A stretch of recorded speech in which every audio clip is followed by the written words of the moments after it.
bienvenidas. Ahora sí, ¿cómo les va? Bienvenidos y bienvenidas a esta sesión de la tarde de la Villa Young Beat de Irencana. Vamos a comenzar con una charla denominada Garantías Procesales y Licencias de Software, los nuevos jueces sin rostros, a cargo de Tomás Pomar, que es abogado especializado en Derecho Informático de la UBA, es docente también de la UBA, es presidente del Observatorio de Derecho Informático Argentino, ODIA, y también va a estar acompañándolo Ezequiel Cuaine, que es abogado penalista por la UBA, defensor auxiliar en lo penal y contravencional en el Poder Judicial de Cava, docente de la asignatura de Derecho Procesal Penal en la UADE. Sin mediar otras palabras, agradeciéndole la participación en nuestra village, les damos la palabra a los caballeros. Bueno, muchas gracias Marcelo, muchas gracias a toda la gente de la Ecoparty por la invitación. ¿Se ve? Perfecto. Bueno, para empezar esta presentación, yo quería comentar, discutíamos un poco con teníamos un comentario sobre esto, que nosotros lo hemos vivido, gente del derecho, medio como una situación que es cuando el siglo XIX conoce al siglo XXI, y lo queríamos recorrer primero, describiendo la problemática, lo que está pasando en la justicia actualmente con ciertos modelos de software que se están empleando para investigaciones judiciales, y después representarlo con un caso local que pasó en Argentina, que fue el caso del sistema de reconocimiento facial de prófugos, y después agregar con respecto a casos de derecho comparado, para después presentar un modelo de amenaza que está pasando actualmente en las legislaturas locales de cada provincia, que son las reformas de los códigos procesales para investigar los delitos de la Convención de Budapest relacionados a delitos informáticos, pero que al mismo tiempo se está empleando para habilitar a los estados provinciales o al Estado federal a comprar sistemas de inteligencia o de investigación informática sin el más mínimo control respecto a cómo funcionan los sistemas, ¿sí? Eso va a ser más o menos el panorama. Entonces, arranco, somos abogados, respectivamente yo soy especialista en Derecho Público, Ezequiel es penalista, ¿sí? No somos programadores, pero trabajamos habitualmente con herramientas de este tipo, tanto en las investigaciones como puede ser en los amparos contra funciones que ejerce el Estado mediante sistemas, ¿sí? Yo quería poner una frase de Javier Esmaldone. Con Javier laburamos una época, me parece muy básica, pero muy poderosa. Una vez Javier me dice, me estaba boludeando Javier en realidad, y me dice, el día que los abogados sepan programar, el derecho informático lo van a llamar derecho, y nada más, ¿sí? La frase no es muy complicada, tiene cierta potencia igualmente, ¿sí? En la que a nosotros nos parece importante no venir acá a tirar destellos de el futuro es esto, lo que se viene es aquello, ni nada, sino más bien pensar jurídicamente problemas que están dándose hoy en día, ¿sí? Entonces, quería arrancar primero trabajando el problema, ¿sí? Uno de los mayores problemas que quiero trabajar acá, si bien esta presentación la hemos dado en lugares para jueces y juezas y fiscales, demás, que es muy básico seguramente acá, que es el problema de las licencias autorales de software que está empleando el Estado, ¿sí? Todos sabemos que el software, desde la década del 70, se aceptó registrarlo como obra autoral, ¿sí? Y no como una patente. Esto tiene un conjunto de problemas, ¿sí? Todos sabemos que tenemos la famosa distinción entre el código fuente y el código objeto, ¿sí? Y lo que tenemos sobre todo es la posibilidad de que el código fuente esté resguardado por el secreto que le da la registración de la obra autoral a la empresa o al desarrollador, ¿sí? Yo quería marcar algo que es, no todos los softwares son iguales en los poderes judiciales y no todos los poderes judiciales del mundo usan el mismo tipo de licencias para trabajar, ¿sí? Siempre decimos nosotros cuando nos juntamos con jueces o juezas que tecnología no es una palabra única. Hay tecnologías, hay distintos tipos de tecnologías y distintos tipos de licencias que guardan distintos tipos de filosofías. Esto quizás sea más del palo frisol, que a ellos les gusta mucho este debate, pero que nosotros en lo que es la tramitación de causas judiciales lo estamos viendo cada vez más y más, ¿sí?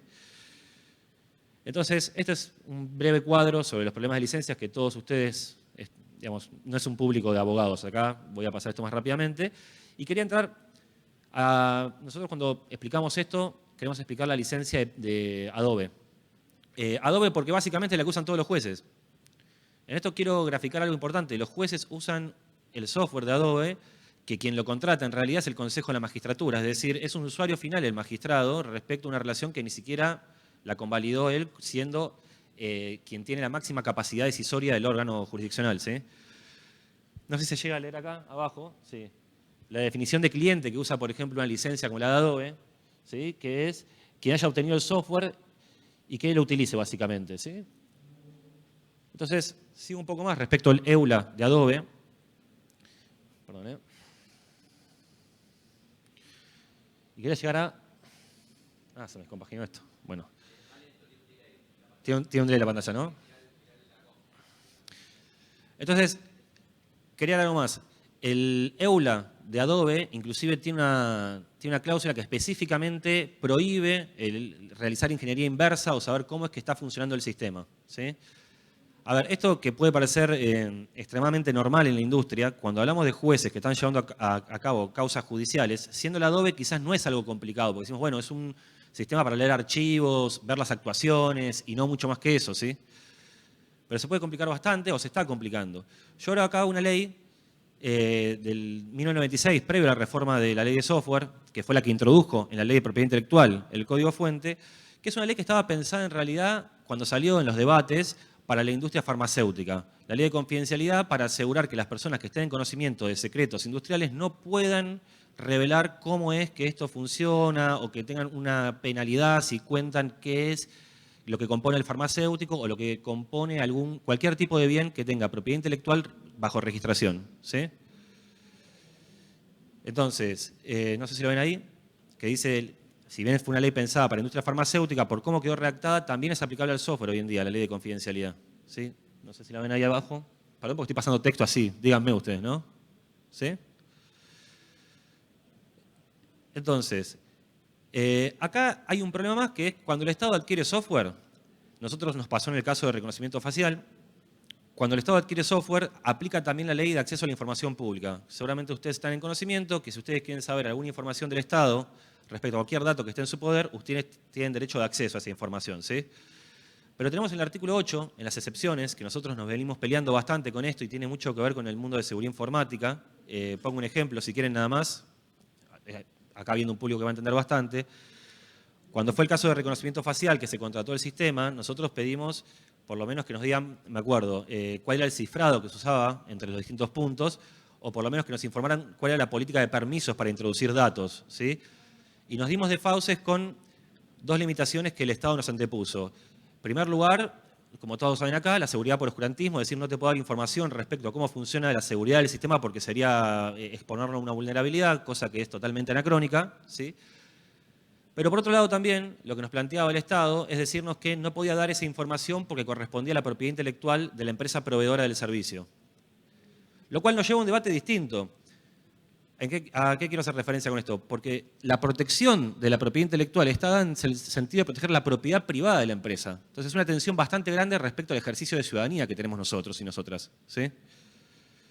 Entonces, tres leyes que están permitiendo esto. La ley de propiedad intelectual por un lado, ¿sí? El secretismo del código fuente, la ley de confidencialidad, ¿sí? Respecto a quién tiene conocimiento como programador o programadora que trabaja en la empresa, y al mismo tiempo el Estado como adquirente del software que usa respecto a la ciudadanía tiene habilitada la limitación del artículo 8 de la Ley de Acceso a la Información Pública, ¿sí? Una triple frontera para poder llegar a ejercer derechos ciudadanos respecto al software que emplea el Estado, ¿sí? Esto es en el ámbito de la Ciudad de Buenos Aires, la Ley 104, replica el mismo modelo, en realidad es previo, pero es la misma fórmula que se usa en la ley nacional. Entonces, llego al primer caso local, ¿sí? El caso Odia contra el gobierno de la Ciudad de Buenos Aires. ¿Lo conocen el caso? Pregunto acá. El caso de reconocimiento facial de la ciudad, ¿sí? Yo cuento esto brevemente, el caso, quiero llegar a la parte de la audiencia judicial para compartir lo que pasó, pero bueno, en este mismo centro de convenciones, en el año 2019, el vicejefe de gobierno, que a la postre era también ministro de Seguridad, cerrando una convención, que era una convención de alcaldes, mayors, tipo de capitales de Latinoamérica, para cerrar pomposamente el evento, dice, y contratamos un sistema de reconocimiento facial. Y aplausos, ¿no? Para nosotros fue un momento como el monorriel de los Simpsons. Quiero plantearlo estrictamente de ese modo, es decir, se anunció un sistema de reconocimiento facial sin avisar a ninguna organización de la comunidad de derechos civiles, a ninguna organización de la comunidad informática especializada. En menos de 45 días las 300 licencias estaban operativas. Esto hablando con un montón de amigos y compañeros de Odia, developers de backend, te decía, 40 días esto, con el grado de criticidad que tiene, es una locura, me dice. O sea, no pasa ningún estándar mínimo de la industria de cómo implemento algo.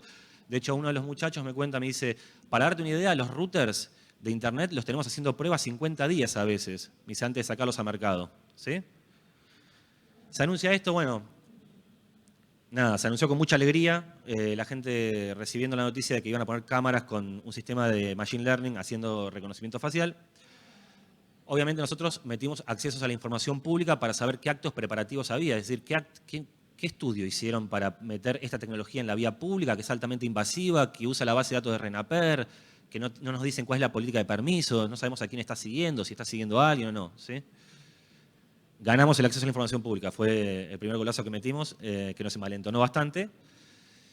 Y acá quería marcar algo que perdimos igual. Si bien ganamos el acceso a la información pública, nunca pudimos dar vuelta esta pregunta. No sé si la llegan a leer ahí. ¿Sí? Las preguntas eran 88 preguntas, que en esto quiero dar un agradecimiento, no sé si hay alguien, al Relay Hack Lab. El Relay Hack Lab nos dio una mano desde el vamos de juntarnos abogados, gente del Palo Infosec, a tomar, lo voy a hacer sinceramente, juntarnos a tomar birra y decir, che, tenemos que tener un lenguaje en común, entendernos, porque tenemos que preguntarle al Estado qué medida de la industria implementó o tomó para implementar esto en la ciudad. ¿Me explico? ¿Sí? No voy a decir, los deben conocer ustedes a los chicos del Relay Hack Lab, pero le pusieron muchísimo amor a acompañarnos y ayudarnos. ¿Sí? Entonces, si ven ahí, ¿sí? Nosotros habíamos hecho una pregunta por el código fuente. Sobre todo nos importaba saber, más que el código fuente en un caso de Machine Learning, nos interesaba saber el tema de los datasets. ¿Por qué? El caso realmente empezó como un problema, yo soy docente de Derecho Constitucional, empezó como un problema de sesgos. Nos importaba particularmente mucho el sesgo de género que podía tener el bicho, porque si no nos podían demostrar el dataset que estaba entrenado con una cantidad más o menos similar de rostros masculinos y femeninos, nos preocupaba el impacto desproporcionado entre hombres, mujeres, personas trans y también categorías raciales. ¿Me explico? ¿Sí? Entonces, así habíamos empezado el caso. Yo marco esto que es bastante primigenio, que es, si bien ganamos, nunca nos dicen, no te vamos a dar el código fuente, esto está protegido por propiedad intelectual, excepción de artículo 8 de la ley nacional y el correspondiente de la ley local. ¿Sí? Es un horror igual, ¿no? Yo lo cuento así, pero a mí me parece... Bueno. Entonces, sigue la causa, nosotros nos rechazan in limine, la primera sentencia, lo damos vuelta en cámara, ganamos y sale una cautelar. Cuando sale la cautelar, yo ahora no cargué la pericia completa, tal vez lo debería haber hecho porque acá puede interesar. Lo que sucede es lo que salió en los medios. ¿Sí? Esto era un problema bastante grande de lo que llamamos data governance. Se había hecho un sistema con una cantidad de bases de datos interactuando entre sí. Les voy a tirar un ejemplo nada más para que vean el nivel de descontrol. El acuerdo del gobierno de la Ciudad de Buenos Aires con el gobierno nacional para el acceso a RENAPER no tenía limitación de request por tiempo. O sea, básicamente lo que era un acceso de un usuario era casi como un admin. Podías entrar, hacer una copia total del registro y hacerte una copia local. ¿Sí? No había limitaciones por tiempo. No había, es más, la Ciudad de Buenos Aires, en una pésima política de datos, había hecho que todas las demás dependencias se colgaran del acuerdo que existía entre el Ministerio de Seguridad y el RENAPER. Es decir, el Ministerio de Salud le pegaba al Ministerio de Seguridad para que el Ministerio de Seguridad le pegara a RENAPER y se lo mandara. Es decir, los datos que se requerían, que incluían datos biométricos, no tenía distinción de uso o finalidad. Yo entiendo que acá, cuando nosotros contamos esto entre este tipo de cosas en el mundo más abogadil, nos miran todos con cara de ¿y qué? Pero en términos técnicos lo que estamos hablando es hacer un sistema básicamente con los codos. No tengo... En mi experiencia trabajando con casos y demás, no recuerdo negligencias más graves de lo que estoy hablando. ¿No? Seguramente ustedes me pueden contar, pero, insisto, no había limitación de cuántos requests se le podía pedir a la base. El usuario habilitado podía entrar, seleccionar todo y copiarlo localmente, sin ninguna explicación de nada. ¿Sí? Entonces, ¿qué pasó? Al momento de empezar la causa, una de las pruebas que pedimos fue que RENAPER, siendo la base de datos que recibía los requests, informe los logs que tenía desde el usuario, desde la comunicación del Ministerio de Seguridad. Y ahí es cuando estalla el problema diciendo, che, están pidiendo más de 20 millones de requests. Tenía una población de... ¿qué? Una población menor. Y esa fue la punta de ovillo que nos permitió empezar a decir, che, acá hay algo que está... Lo que nosotros sabíamos es que estaba muy mal hecho. ¿Pero por qué pongo énfasis en esto? Para que vean cómo se nos descontroló todo el problema. Esto lo aclaro, ODIA somos profesionales, pero somos amigos, programadores, programadoras, abogados, abogadas, que nos juntamos en una casa a comer, a discutir de derecho informático y después accionamos y activamos, ¿viste? Metemos causas. Nosotros empezamos por un problema de vallas raciales, con una sospecha que no se iban a dar los datasets, y de pronto terminamos un problema de data governance y de contrataciones públicas, diciendo, ¿con qué empresa contrataste que armó esto? O sea, ¿qué empresa se animó a hacer un sistema de alto nivel de criticidad sin implementar medidas minimísimas y estándar de la industria para seguridad de base de datos? ¿Sí?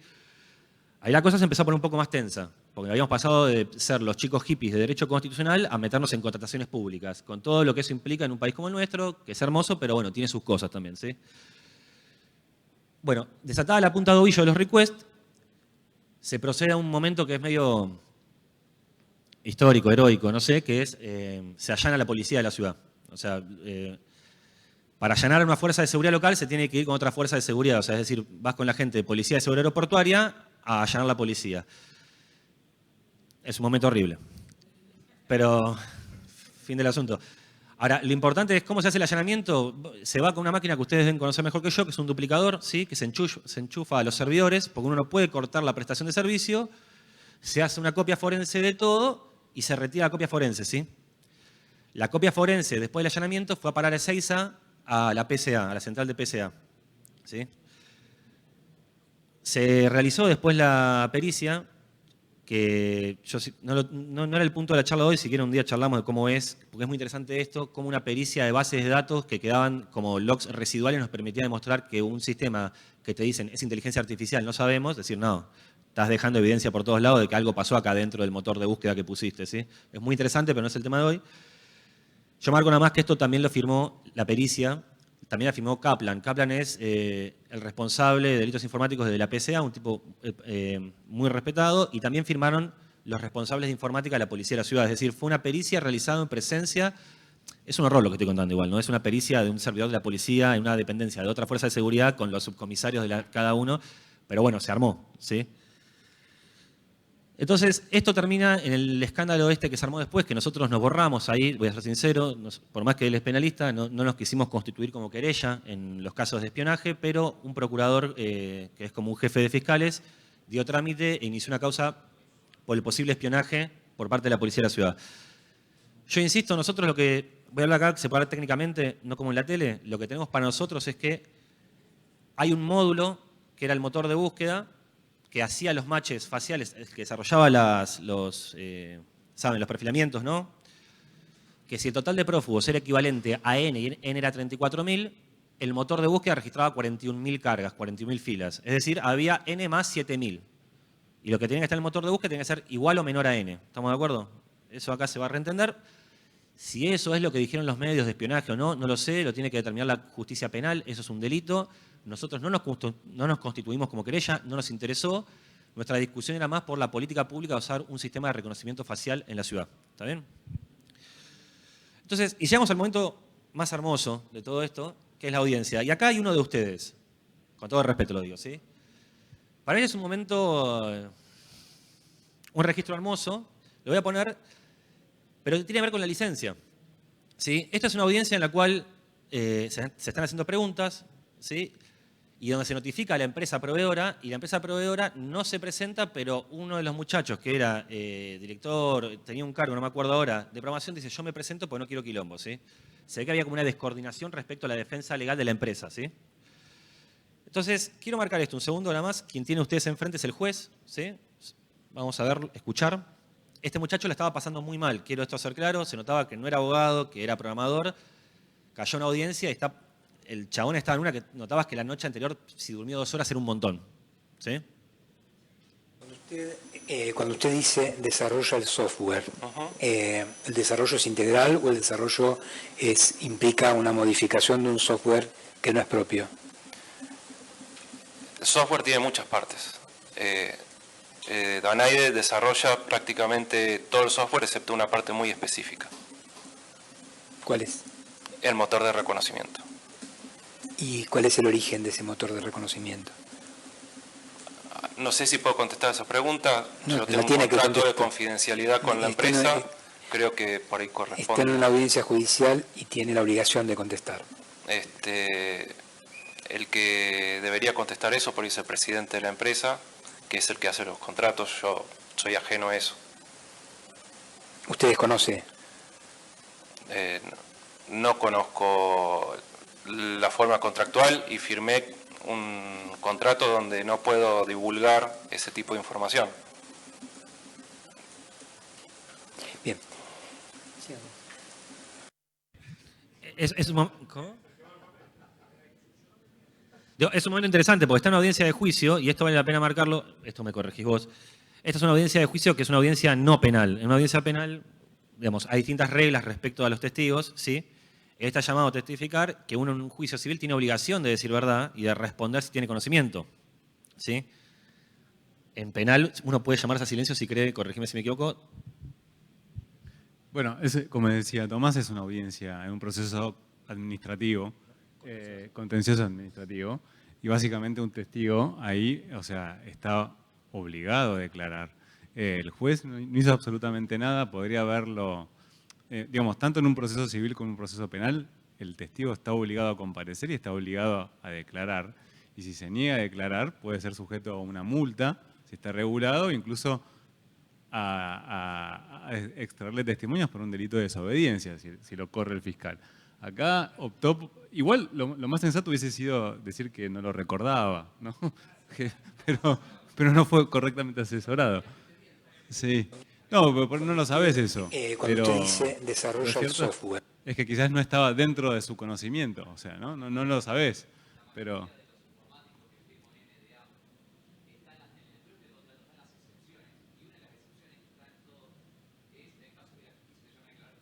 Ah, ya.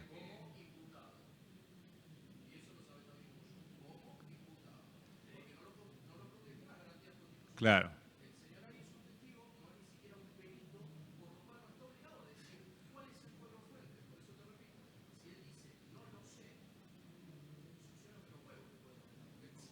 Pero no dice no lo sé.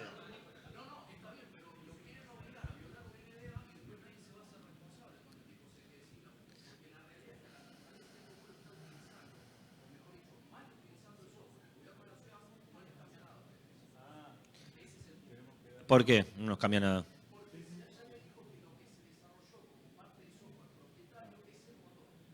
Sí, pero... Quiero hacer que nos acaban de avisar algo. La idea creo que es muy rico el intercambio, entonces para el caso de que alguien quiera aportar o hacer una pregunta o una acotación, le acercamos el micrófono porque si no, no queda registrado en la grabación. ¿Ok? ¿Te parece bien si sigo y después la tomamos la pregunta? ¿No te jode? Perfecto. Entonces, acá hay un tema interesante, ¿no? Insisto, el tipo no está en una causa penal y está en una causa que es, porque tampoco es un proceso de investigación, se está investigando un problema que pasaba con las bases de datos, es decir, che, lo que él dice el motor de búsqueda es lo que les cuento a ustedes, que tenía un N mayor que lo que debía tener, ¿sí?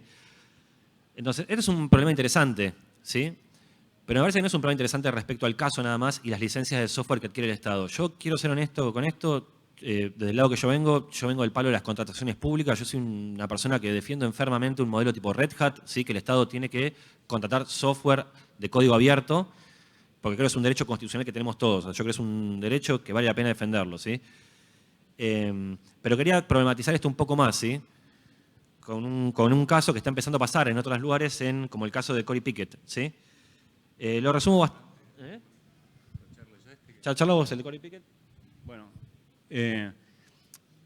Tomás estaba hablando y contó un poco del caso sobre contratación, digamos, sobre específicamente tecnologías de reconocimiento facial en un proceso que fue contencioso administrativo y tributario. Yo hoy voy a tomar un tiempo corto para que después pueda seguir hablando Tomás sobre dos casos penales. No son argentinos, sucedieron en el estado de New Jersey en el 2023. Es decir, son dos casos resueltos por el Tribunal Superior del Estado, y uno se llama Pickett, el Estado de Nueva Jersey contra Pickett, y otro es el Estado de Nueva Jersey contra Arteaga. Son dos casos criminales. Uno es de febrero del 2023, el otro es de junio de 2023, y los dos involucran software. Uno, el primero, el de Pickett, es un sistema de probabilidad genotípica para machear material de ADN. Y el otro tiene que ver con uso del sistema de reconocimiento facial. Cuento brevemente los hechos y cómo entra a jugar el tema de uso de software y problemas de licencia, que es lo que estaba hablando Tomás. En el caso de Pickett, encuentran material de ADN en una escena de un crimen, de un asesinato y de otros serie de delitos, y cuando encuentran sangre, el estudio usual que se hace de ADN, por decirlo analógico, que es un estudio de carácter químico, arroja que el material encontrado, principalmente porque hay una mezcla de material de ADN de varias personas, no podía arrojar una probabilidad de macheo.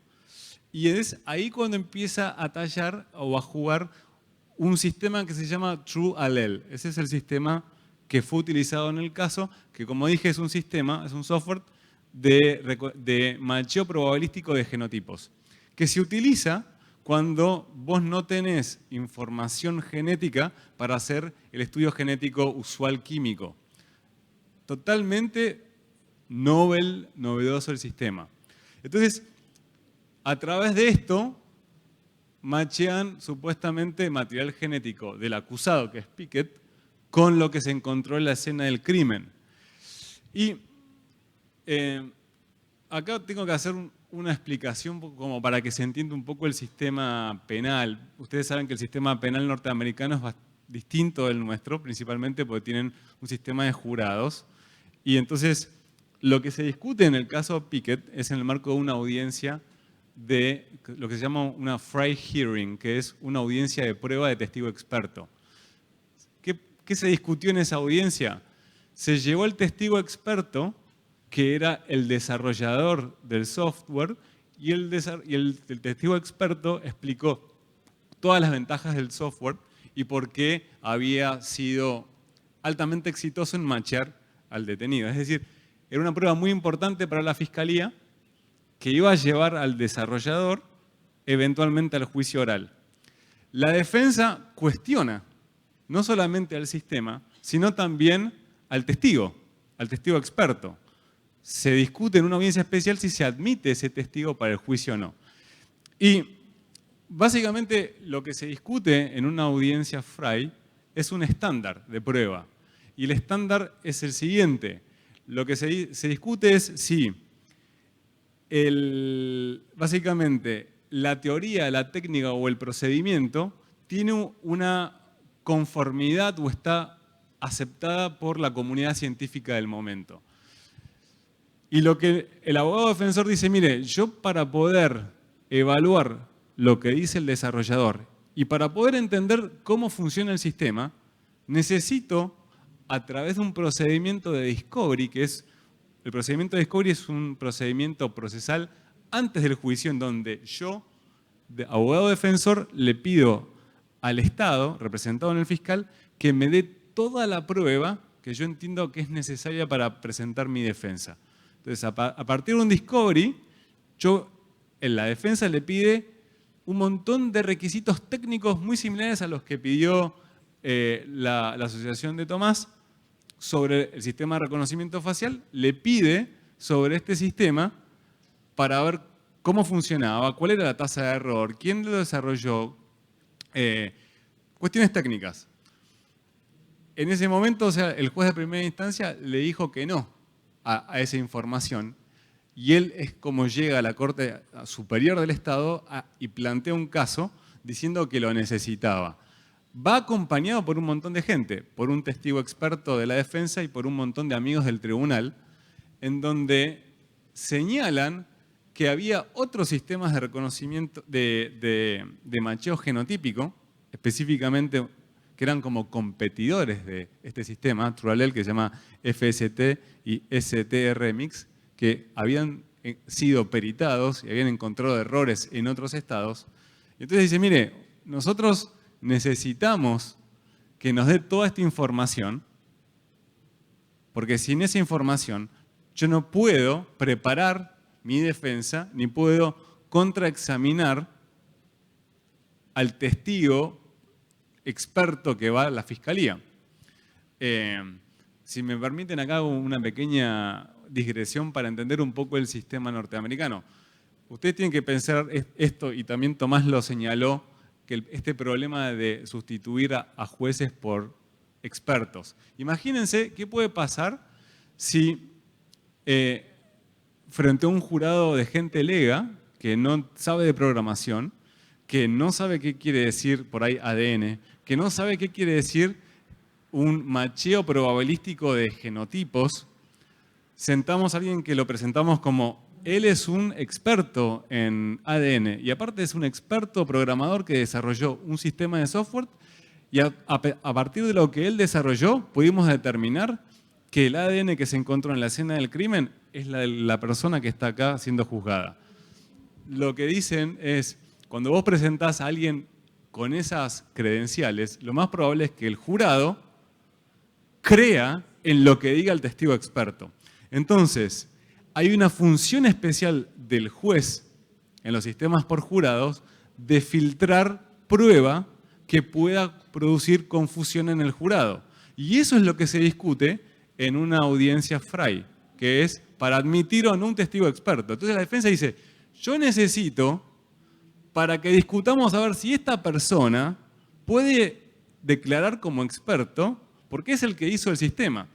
Y acá empiezan los problemas. ¿Qué se evalúa? Un segundo, ya termino esto. ¿Qué se evalúa?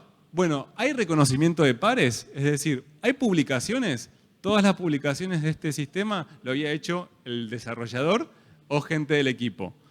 ¿Fue testeado por gente ajena? No fue testeado por nada. ¿Están informados las tasas de errores o de falsos positivos? No había información, nada. Entonces, todas estas argumentaciones convencen a la Corte Suprema para que haga dos cosas. Le diga, ustedes tienen que entregarle el código fuente y permitir que un experto externo conozca el código y testee el código. Y a partir de eso, la defensa pueda preparar un caso para examinar nuevamente a este testigo experto. Y lo segundo, que es más interesante, que ahora te doy la palabra, Tomás, es ¿cómo resuelven el problema de tenemos un código que está protegido por leyes de propiedad intelectual, pero por otro lado, ¿qué tenemos? El derecho de defensa en juicio, que es un derecho constitucional, y toda la gama de garantías constitucionales que defienden una persona imputada. ¿Por qué? Porque lo único lo determinante para vincular a esa persona que estaba siendo juzgada con la escena del crimen era resultado directo del proceso de macheo que hizo este algoritmo. Porque por la prueba básica de ADN no salía nada. Entonces era importante. No, yo quería era un comentario tonto que decir, en todos estos procesos lo que uno advierte es que empiezan a pasar cada vez más desarrolladores por los juzgados para poder dar cuenta de la herramienta informática que adquiere el Estado, ¿sí? En ese sentido, no por el chiste, pero algo que me parece importante a mí es que muchas veces cuando uno como abogado que se mete en esta, va a lugares y habla, creo que no acá, pero todos te dicen, re Black Mirror. Y yo digo, no, cuidado que la distopía cuando nos portamos medio estúpidamente todos no es Black Mirror, es el monorriel, le digo. Porque esta empresa cuando nos fijábamos cómo era el historial de la adquisición, era un desastre. Esto era que el juzgado, había un organismo técnico, científico del Estado de Nueva Jersey que utilizaba el sistema de macheo, ¿viste? ¿Y qué hace el juzgado? Le pide a un organismo público dependiente del Ejecutivo, del esquema distinto al nuestro, pero que utilizara el sistema. Introducen el sistema que había sido comprado para ser utilizado en investigaciones de un laboratorio propio de las investigaciones del Ejecutivo a un proceso judicial que tiene lógicas totalmente distintas respecto a la defensa de juicio que estás condenando a una persona. ¿Me explico? ¿Sí? Decir que le tocó Nueva Jersey, ¿no? Porque Nueva Jersey no tiene pena de muerte. Pero si es Texas, te estás jugando la silla eléctrica, ¿no? Digo, estamos jugándonos que el error algorítmico, estamos mandando un tipo a la cámara de gas o a la silla eléctrica. Lo digo en serio esto. Le tocó un Estado amable para esto. Entonces, yo quería acá plantear un problema más grave con esto. No sé si querés el otro caso. Quiero terminar de contar cómo se resuelve este conflicto, ¿no? O sea, lo que mostró Tomás en su caso, la persona cuando fue citada a declarar, el desarrollador dijo, yo firmé algo, tengo un conflicto con lo que me está pidiendo la justicia para entender algo específico de ese proceso, no puedo decirlo. Acá tenemos un tema también complicado en el marco de un proceso penal. Respetamos el derecho que tiene una persona para buscar toda la información que pueda ser incriminable y que sirve para construir la acusación en su contra. Y cuando la pide el Estado y la empresa dice, no te la doy porque tengo un derecho de propiedad, porque el ecosistema comercial es altamente competitivo y yo desarrollé mucho tiempo, mucha inversión, y si yo muestro algo, después tengo 2 o 3 más que están a la par y pueden conseguir mis contratos, ¿se entiende? ¿Cómo se resuelve eso? Bueno, en el caso puntual, se resuelve dictando una medida de carácter jurídica muy puntual que se llama Protective Order, o sea, una orden de protección. Y básicamente es interesante también cómo lo resuelve la Corte del Estado de Nueva Jersey, porque dice, mira, el problema jurídico era, tenemos que dictar una orden de protección para primero salvaguardar la información patentada, no afectar al que estuvo desarrollando el software, pero al mismo tiempo proteger, dice textualmente, los intereses de la libertad y de la justicia del acusado. Entonces, la Corte termina ordenando al juez de primera instancia que emita una orden de protección. El Estado había pedido en el orden del fiscal y para ayudar, digamos, en relación con la empresa, una indemnización por $1 millón de responsabilidad civil automática para el caso de que los materiales protegidos por el derecho de propiedad sean manejados indebidamente o negligentemente o de otra manera. Y acá es muy interesante que uno de los amigos del tribunal había sido Innocence Project, que dijo, miren, ¿por qué no se toma como guía una orden de protección que dicta que utiliza el Estado de California?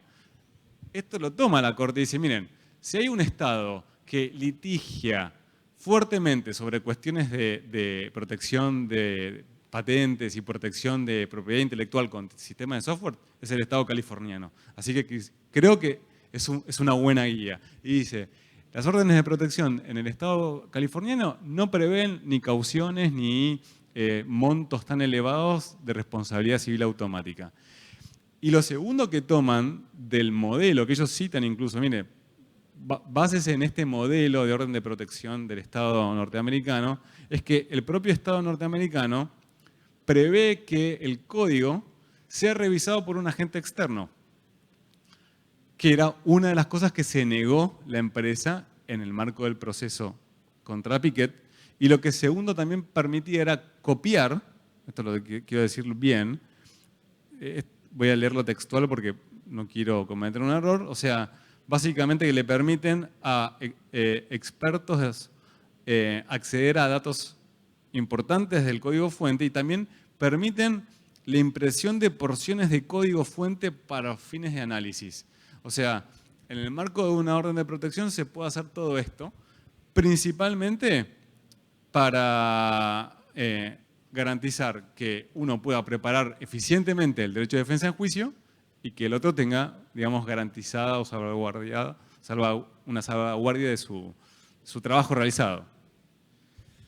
A ver, yo marco algo, en esto lo hemos discutido el sábado. Yo soy más defensor de que el código, digamos, de la adquisición pública, y hay modelos comparados, tiene que ser un software con código abierto. No digo libre, pero que esté abierto para que cualquier persona que está en un juicio siendo acusado por una prueba técnica pueda verificar por qué es el sistema que se utilizó para acusarlo, ¿sí?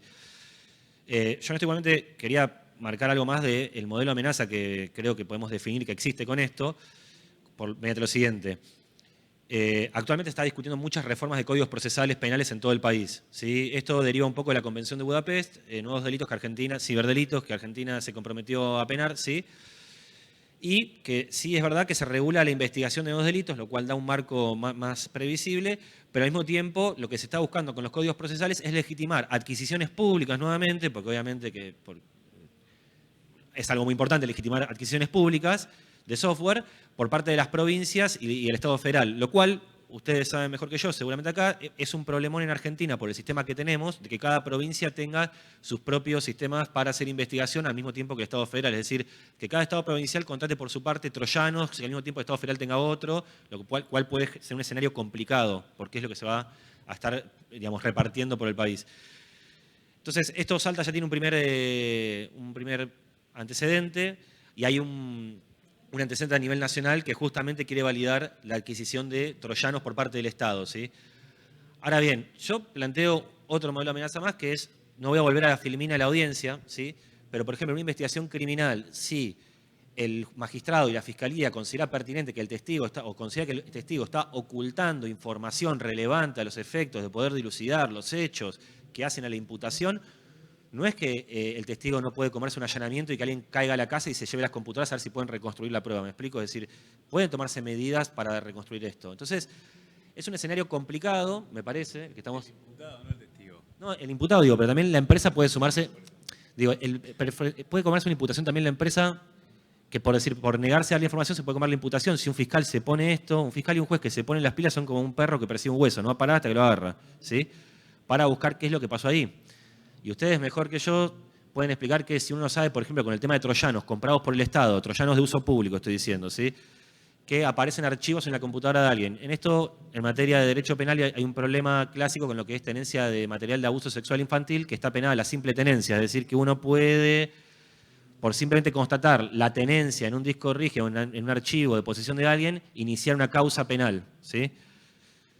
Si tenemos troyanos de uso público y no tenemos ningún tipo de forma de saber cuáles son los métodos de funcionamiento del troyano, la defensa no tiene forma alguna de saber qué era lo que estaba haciendo el bicho, nos metemos en un escenario bastante problemático para las defensas de la ciudadanía, me parece.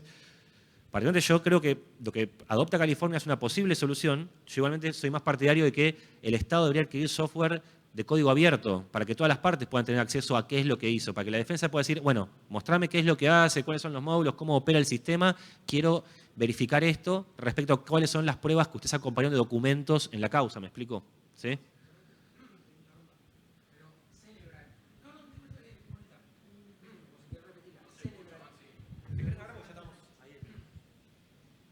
A ver, justo fuiste con el tema de allanamiento remoto, pero la herramienta mágica hoy que se utiliza para las pericias informáticas, que es casi todo lo que se investiga hoy particularmente, es UFED, que es de la empresa israelí Cellebrite. Código totalmente cerrado, que lo que hace es explotar vulnerabilidades. Y eso es cerrado, y hoy lamentablemente no se está discutiendo. Hubo algunas discusiones en algunas partes del mundo, pero siga, aparte también porque es la única herramienta por ahí que tiene la justicia. Entonces digo, está buena la problematización de esto porque realmente pasa esto que vos estás comentando. Era por eso. Está buenísimo lo que decís. Yo te digo, el caso de UFED, UFED es lo que se usa en justicia federal, particularmente para romper teléfonos, por resumirlo muy brevemente, ¿sí? Para sacar data de los teléfonos. Me parece que es un recontra caso. Me parece que en justicia federal algo se tiene que hacer respecto a lo que es UFED. Creo que inclusive tenemos problemas en justicia federal de otro orden que no son solamente respecto al software que se emplea, sino también a las prácticas judiciales de quién es el que saca muchas grabaciones que después salen de los expedientes a la opinión pública. Pero yo marco esto para cerrar. Insisto, nosotros no tenemos condena penal de que hubo espionaje, no hubo espionaje en la Ciudad de Buenos Aires. Lo que nosotros creemos que podemos decir a ciencia cierta, como mirá, tenemos una pericia que dice esto, es que compraron un monorriel, loco. O sea, los frenos eran patito, a la grande le pusieron cuca y la avenida Alegría estaba llena de baches y seguían gastando guita en un sistema que encima no hubo ningún estudio de campo serio para hacer un diagnóstico de en qué sentido poner un sistema de reconocimiento facial optimizaba la seguridad. Por ejemplo, en el caso del cordón ese, ¿vieron el de las patentes? ¿Sí? Bueno, es una intromisión de privacidad importante. Ahora bien, estadísticamente la ciudad puede probar con una progresión, una serie de 10 años, es decir, bajamos el robo de rodados tanto con esto. No digo, pero que los hagan públicos. Con el caso de reconocimiento facial, ninguna estadística... Pero,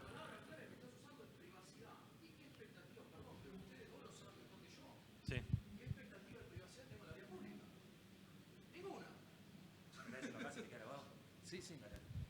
La palabra que están usando acá los doctores es privacidad. Y yo lo que pregunto es, ¿qué expectativa de privacidad tengo yo en la vía pública? Yo me puedo sentar acá, al lado de mi querido Macedo, y decirle a la fotógrafa del Ecoparty, yo no quiero que me saquen fotos, porque soy Giordano. No puedo. ¿Por qué? Porque estoy en un lugar público. Y en el momento que ingresé acá, accedí a que me tomaran fotos, son parte de las reglas del juego. Cuando yo circulo con mi vehículo, chapa dominio colocado en el frente, no tenerla es un delito, pueden hacer lo que se le cante el culo con esa chapa patente, especialmente con los arcos. El problema que ustedes tienen que atacar, como odia, y ahí sí les voy a dar la derecha, es que poronga hacen después con esos datos, porque eso no lo controla nadie, ni Dios, y te lo dice un ex jefe de investigaciones. Me parece un muy buen punto. Mira, yo te cuento algo. Al principio no lo puse para esta presentación, porque no venía el caso de licencias. Cuando la Ciudad de Buenos Aires arranca con todo esto, nosotros empezamos a mandar cartas por todos lados y lo veo acá, Enrique, que está. Gente que nos ayudó mucho fue la gente de Fundación Vía Libre también, ¿sí? En ese momento nosotros éramos los de New Kids on the Block, entonces, nada, la gente de FBL nos dio una mano enorme. Se genera ahí una reunión con una oficina nueva que nació hace poco en la ONU, que es la del relator de derecho a la privacidad, ¿sí? Eso tiene que ver también con algo que se llama el convenio 108 Plus y cuál es el estadio de protección en Europa respecto a protección de datos personales. Ahora bien, yo marco algo respecto al caso del CRFP y después respondo algo respecto al cinturón. En el caso del CRFP yo acá no puse cuál era el flujo de las bases, que era un descontrol, ¿sí? Pero inclusive el propio, cuando viene el relator de la ONU, tienen que abrirle las bases y el tipo dice, che, me dijiste que no iba a haber menores, hay 66 menores en la base, no la purgaste. Y aparte le dice, tiene typos. O sea, había 3 personas menores de 4 años imputadas por reincidencia por robo agravado por uso de arma de fuego. O sea, eso era un typo de acá a la China. Habían cargado mal DNI y el sistema estaba corriendo una foto de DNI de un bebé para machar con caras en la vía pública. Es decir, estaba generando un error a propósito sin ningún tipo de auditoría, sin nada, ¿sí? Eso en el derecho comparado actual se hace algo que es un estudio de impacto de privacidad, donde una de las cuestiones, más allá de la expectativa de privacidad, es una relación de medios y fines que tiene que estar bien justificada, ¿sí? Para que sea proporcional. En el caso del cinturón de la ciudad, yo coincido con vos que uno tiene una expectativa baja de privacidad cuando sale a la vía pública con su auto, pero el auto y la patente no es un dato cualquiera, es un dato que me permite identificar dónde vive una persona, quién es, ¿sí? Y un montón de info. Ahora bien, el problema no es mío que la gente salga a verificar autos por la calle. La duda que yo tengo es, ¿merece haber encima en nube un registro que tenga todas las patentes grabadas por su registro? ¿Sí? Y todo ese registro, ¿qué medida de seguridad implementada tiene? Para saber, para evitar un ataque de terceros, que también en el caso de la ciudad no había ninguna respuesta respecto a cómo querían evitar un ataque de terceros, qué ha pasado en el derecho comparado en España particularmente, ¿sí? Entonces digo, más allá de que muchas veces los estados compran tecnología porque es como trendy y quedas como súper bien con la ciudadanía, digo, ¿cuál es el estado? ¿Cuándo la Ciudad de Buenos Aires o los distintos estados acompañan un estudio de decir, bueno, gastamos esta cantidad de guita, porque es guita de contratación pública? Esto lo quiero poner en algo muy importante porque es quizás lo único que importa en realidad en el fondo, ¿sí?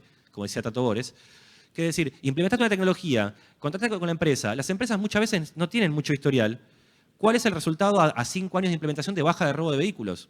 Para decir que esa expectativa de privacidad que está menoscabada tiene un resultado objetivo que justifica el menoscabo, ¿me explico? Creo que ese es el punto.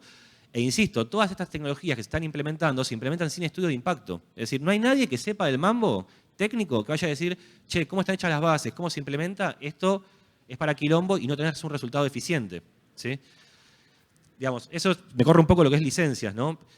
Yo creo que el debate nosotros lo queremos plantear más específicamente respecto al Poder Judicial y más particularmente al Poder Judicial Penal, que es, ¿está pasando esta situación? ¿Esto es nuevo? No, ya pasó. El derecho penal esto lo investiga hace 100 años, el problema de cuando la opinión del experto se antepone al criterio judicial. Hay una asimetría hoy en día enorme en términos del conocimiento técnico de un programador y el conocimiento técnico de un juez que, digamos, como que agacha la cabeza ante el informe que le viene por alguien que no es un programador, sino que es una empresa de software. ¿Me explico lo que quiero decir? Entonces, ahí entre medio tenemos una tensión bastante grande, que por lo menos tenemos distintas visiones de cómo resolver el problema, lo relatábamos recién, pero entendemos que el acceso al código fuente es un elemento estructural de garantizar la defensa de juicio de quien está imputado. Y esto, si bien lo estamos contando en un caso donde hay un homicida que mató a un menor, como Pickett, el otro era también homicidio, ¿no?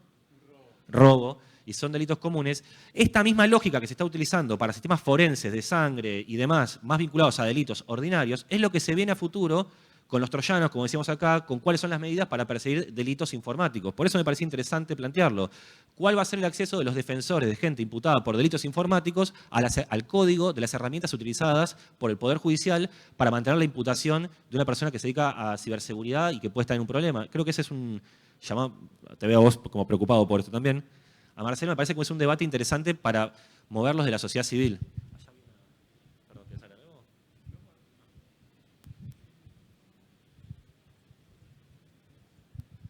Yo te quería consultar porque vos dijiste que al principio las farmacéuticas eran la base con la que se toma el software después. Yo que conozco un poquito de farmacéuticas, por ejemplo, para sacar un comprimido a la calle, eso tiene que tener la validación de un segundo, tiene que tener un control de calidad que lo hace un tercero, y si lo querés exportar, te lo tiene que encima validar ANMAT. Y vos tenés que darle, como productor de eso, todos los mecanismos para validar ese comprimido a la calle. Vos no podés darle a alguien algo si no no puede haber un tercero que garantice que eso no te va a hacer mal. De esa misma manera tendría que estar si uno replica ese mismo cuidado que se tiene con la farmacéutica en el software, tendría que haber un control de calidad, una manera de validar, qué sé yo, los hash de que ese software no fue modificado.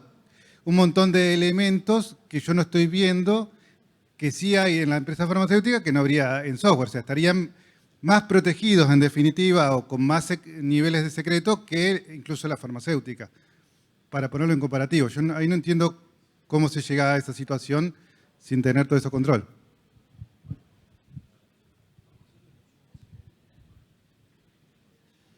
Perdón, hago una aclaración. Está buenísima la pregunta, pero digo, cuando yo refería a la farmacéutica es porque en la década del 90 hay una ley que es la ley de software, ¿sí? Que introduce a lo que es el código fuente y los códigos de autoría con sistemas informáticos dentro de la vieja ley de propiedad intelectual. Una ley que vale la pena siempre decir cuando la gente te dice que una ley es vieja, es una ley número 13, estamos hablando de 1930 y pico, le metieron el software adentro, por la ventana. Yo refería que 2 años antes de esa ley, sacó a Argentina una ley, porque en la década del 90 Argentina tiene un problema tiene una característica particular con lo que es derechos de propiedad intelectual, con lo que es industria farmacéutica y lo que es agronegocios. Es un problema que excede por mucho el marco de acá, pero bien sacó una ley de confidencialidad que especialmente estaba armada para poder perseguir a las personas que trabajan en laboratorios y tengan acceso a las fórmulas médicas y demás, o cosas de bioquímica o de biología molecular que yo no conozco, y que distribuyeran los secretos esos. Yo contaba esto, omitía esta ley, porque discutiendo con Ezequiel, que es penalista, yo le planteaba, si yo fuera el abogado no penalista del tipo, ¿sí? Cuando el juez quiera venir a apretarlo al programador y diga, contá cómo funciona esto, yo diría que es antijurídica la imputación, porque tengo, no soy penalista, claro, 2 normas que habilitan al programador a no hablar, ¿sí? Y no el contrato, sino esta ley de confidencialidad que tiene, ¿sí? Yo creo que esto es un problema también, porque pensá que bajo el amparo de esta ley podría ser que un juez no pueda obligarlo en juicio a que hable. No sé si vos coincidís con eso, pero... Sí, igual creo que el aporte que hacía era otra cosa. Claro, lo que decía Tomás era una cosa muy puntual, pero tu propuesta de compararlo con ANMAT parece muy interesante. Me excede completamente porque no es mi disciplina. Ustedes sabrán mejor que yo si es viable eso o no. No lo sé. Pero está muy bien.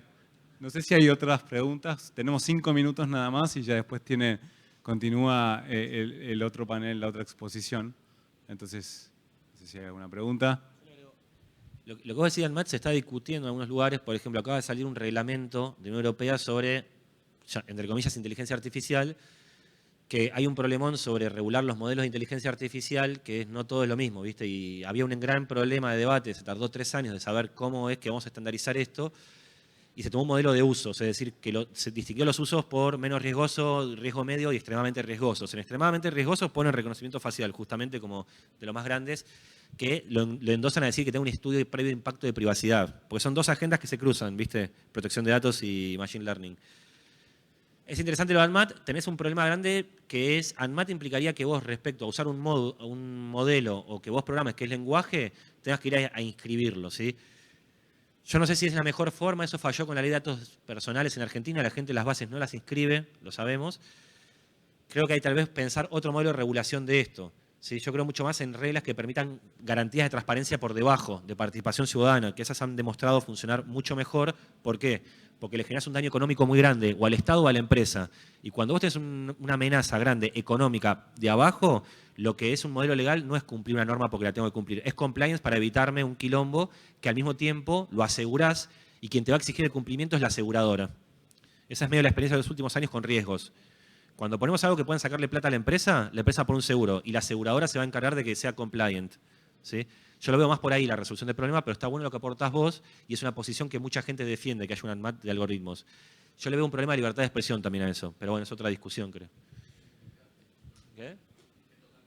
Yo creo que el problema de libertad de expresión con eso...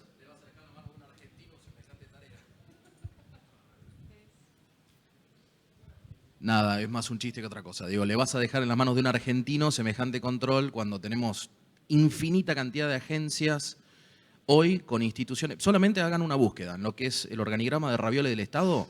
Fíjense cuántas dependencias tienen instituciones de género adentro. Está la división de género para no sé qué cosa, el estatuto de género para no sé qué cosa. Es increíble. Solamente la PCA tiene como 3 departamentos distintos. Si es que no le estoy pifiando, pero lo que quiero decir es, son cargos.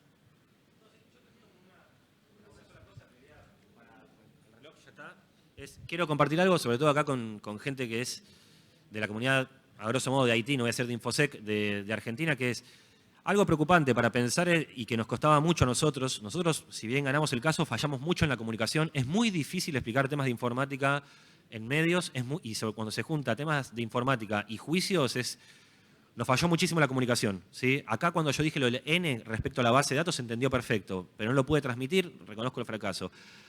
Pero quiero nada más plantear algo que debería preocuparnos a todos y que mucha gente afuera no la entiende y acá sí se puede tomar la preocupación. Se llegó a una sentencia firme que desconectó el sistema, dejó una gran presunción de sospechas de espionaje para mucha gente. Hay una causa que está corriendo trámite en justicia federal. El ministro que contrató el sistema después tuvo otro escándalo de espionaje, tuvo que renunciar. No nos interesa, no nos queremos meter en este quilombo nosotros, no tenemos espalda para ello, ¿sí?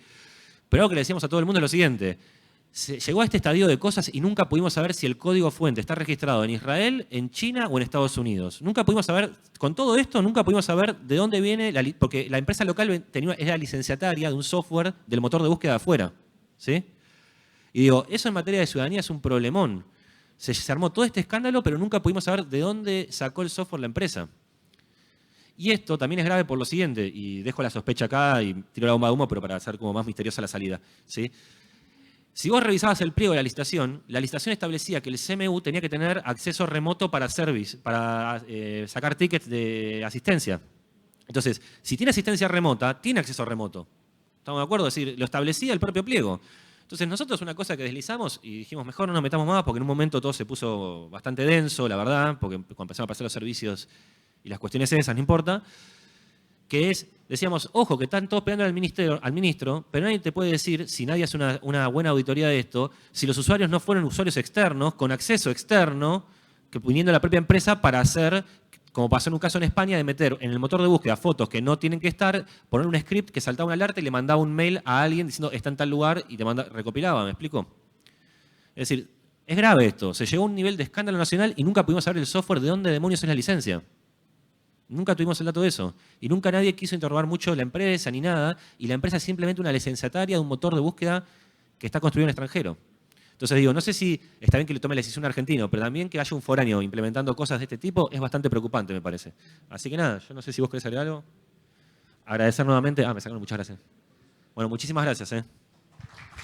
Les pido un fuerte aplauso para Tomás Pomar y Ezequiel Cuaine.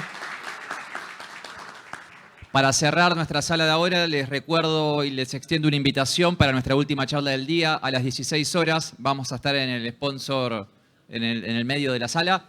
Quien avisa no traiciona, una plataforma para el reporte anónimo de vulnerabilidades a cargo de Matías Bordone y Enrique Chaparro. Y también vamos a tener un panel de debate junto a Tomás Pomar y Cecilia Ibarra. A las 16 horas, en el medio del salón, los esperamos. Muchas gracias.